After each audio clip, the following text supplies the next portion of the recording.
Hey guys, this is Pierre here, and today I'm gonna continue with episode number 71. And this is really great because now there's only 30 more episodes that remain in this 100-day challenge. And if you're still with me, yesterday's episode where I was talking about being faithful, what is it that's required for God to trust you with wealth? And of course, on the thumbnail, I've called it integrity in, well, not finances, but wealth. Because really it's about integrity. We've seen so much happen in the world. We've seen so many people who were once wealthy and suddenly they're down to what happened, right? But again, just quickly to review, it has a lot to do with understanding who gave you the power to get wealth. And until we're actually clear on that, it's going to be nearly impossible not to come crashing back down after we have taken off. You see, every one of us has the ability, the potential to grow wealth, but not every one of us understands that wealth is something that's actually generational. And again, this is why God could trust Abraham, because Abraham understood that wealth, his wealth, was something that he got through obeying God. And so yesterday we looked in episode number 70 rather, we looked at Matthew 25, verses 14 through 30, and we were actually looking at this parable of the talents. And of course, when we look at that parable, we may say God is unfair. How could he take the one talent from the one that did not do anything with it and give it to the one that had the most? Why? And at the end, I mentioned something very interesting in that Jesus in that parable said, he who has he who has little, right? He who has little, even what he has will be taken from him.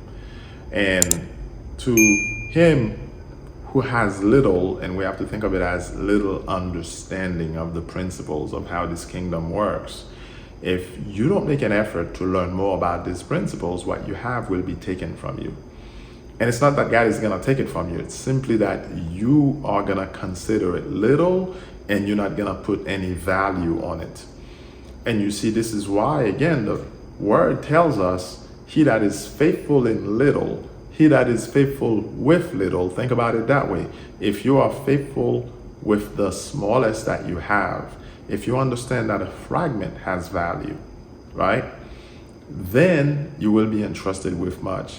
Interestingly enough, we have a whole world of scientists that study stuff at the microscopic level to understand things on a very microscopic level, and they discover so much about the human body, about the ecology and how things work, right?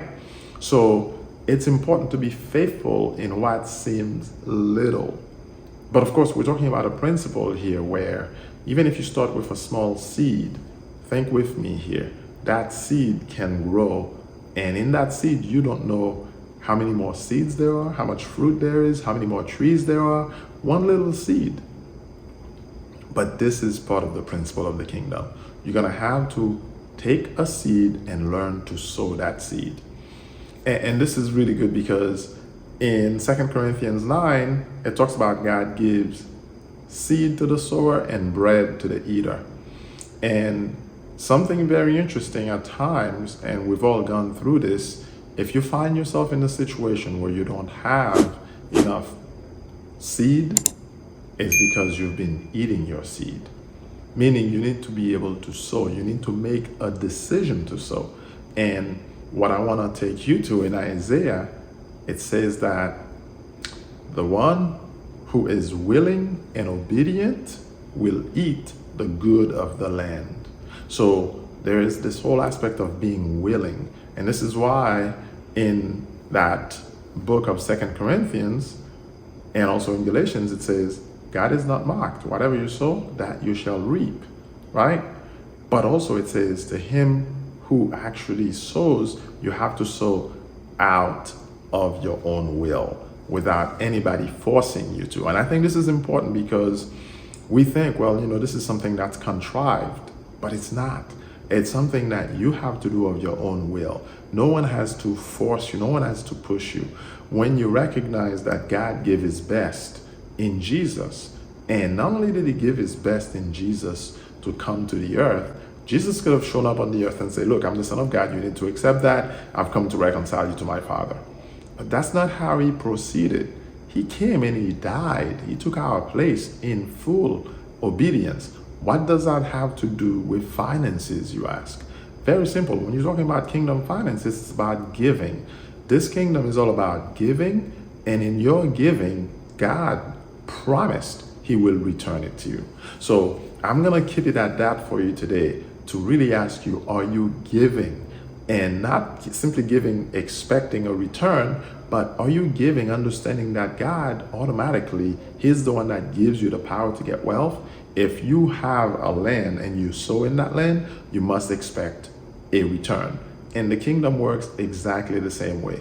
Now, unfortunately, so many of us, we refuse to accept that. We don't like that, and we think about it like, oh, I'm not going to give to get. It's not about giving to get. You're not giving to get.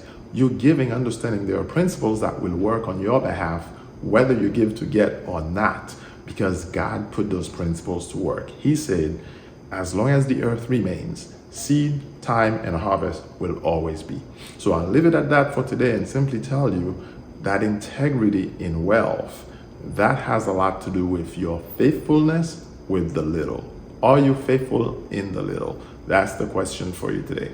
And I'll see you on the next episode. And of course, if you're watching on YouTube, go ahead, like and subscribe and ask questions and let me know what topics you would be interested in. Go back in the last 70, and of course, you'll find I've done quite a number of small series for you, and let me know. I'll catch you then. Enjoy.